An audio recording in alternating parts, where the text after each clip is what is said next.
If I could use one word to describe this movie, it would be lazy.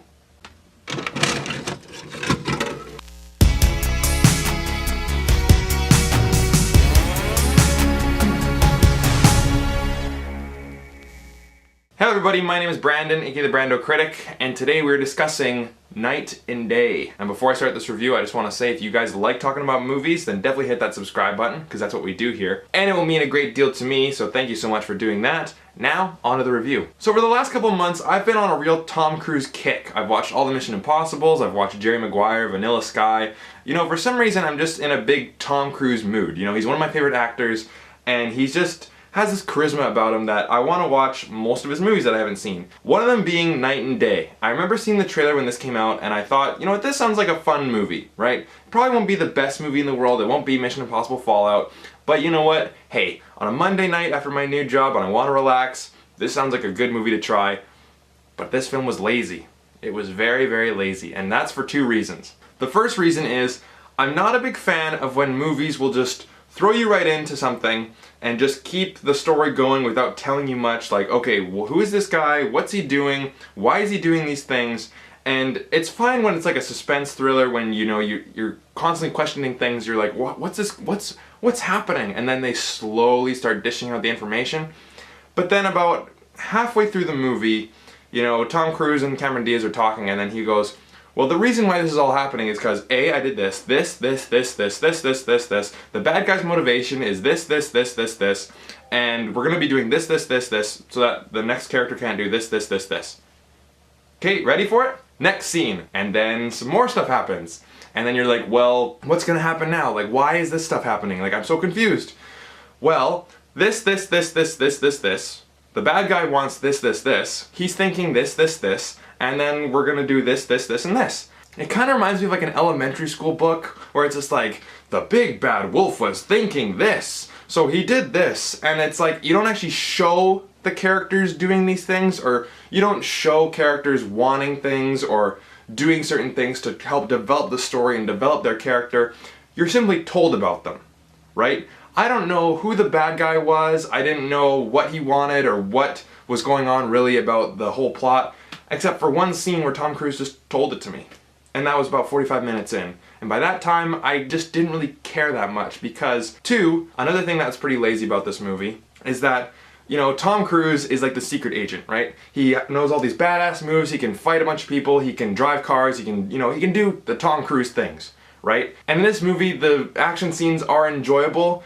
You know, with all that CGI and after seeing Mission Impossible Fallout, I think it will be impossible to watch another Tom Cruise movie that isn't like one of those like big Mission Impossible movies ever again, because you see Night and Day and you're thinking, man, this CGI is just, it doesn't have that like, oh my god, I can't believe I just saw that, like, oh, he just, a PS2 version of him just jumped from this car to this car, you know?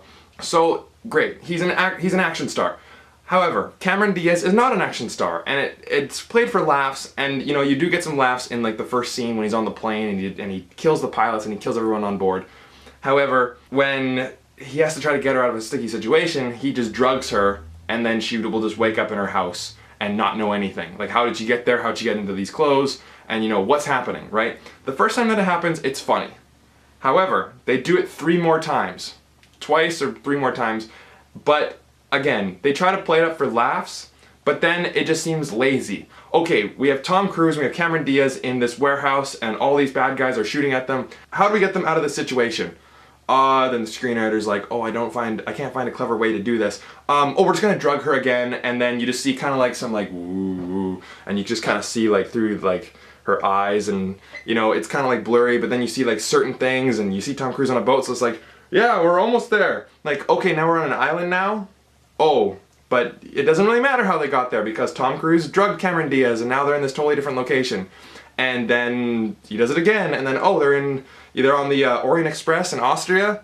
How did that happen? I mean, it doesn't really matter, but it just seemed lazy, right? It just seemed lazy. We don't need to have a villain who with an interesting backstory or to have like compelling characters, or we don't need a clever way to transition between scenes. We just have this one gag that worked once but didn't work again. You know, it just felt lazy. And the final motorcycle chase at the end, you know, it was reminiscent of, you know, some of the Mission Impossible stunts because you do see actual stunts in this scene. It's not just CGI. But by that point in the movie, you just don't really care. You know, like, you're invested enough because Cameron Diaz is quite charming and Tom Cruise is very charismatic, but even still, it feels like he's kind of phoning it in this role.